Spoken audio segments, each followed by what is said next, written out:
Préoccupation des Français à l'approche des vacances de la Toussaint, la pénurie des carburants. La mobilisation sur les sites de Total Énergie semble faiblir puisqu'à la raffinerie de Donges près de Saint-Nazaire, la CGT a voté la levée de la grève. Écoutez Fabien Privé-Saint-Lanne. Aujourd'hui, il nous apparaît évident que la direction générale va jouer la politique de l'enlisement, s'appuyant sur les réquisitions illégales qui ont été effectuées par le gouvernement Borne. Tous ces éléments nous conduisent aujourd'hui à prendre nos responsabilités et annoncer clairement l'arrêt du mouvement pour ce qui est de la raffinerie de Donges. Nous avons fait constat hier qu'effectivement l'élargissement que nous pouvions espérer n'était pas au rendez-vous.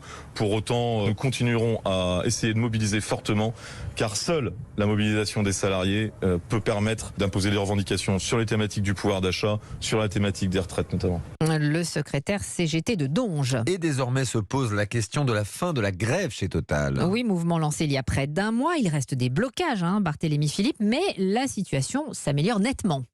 Oui, la fin de la grève à Donges est un premier pas important vers une sortie de crise. L'approvisionnement en carburant va fortement progresser dans le Grand Est, une région alimentée par cette raffinerie. Mais attention, d'autres grèves se poursuivent localement. 2 raffineries et 4 gros dépôts du groupe pétrolier sont encore concernés.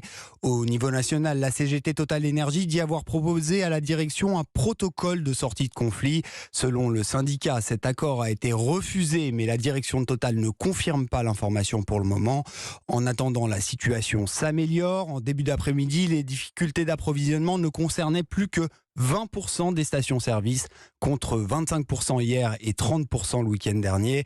À ce stade, l'Île-de-France, la Bourgogne-Franche-Comté et Auvergne-Rhône-Alpes sont les 3 régions les plus touchées par le manque de carburant, avec près d'un tiers des stations impactées. Et puis Barthélémy, le groupe Vinci Autoroute affirme ce soir qu'au moins 90% des 181 stations de son réseau fournissent du carburant.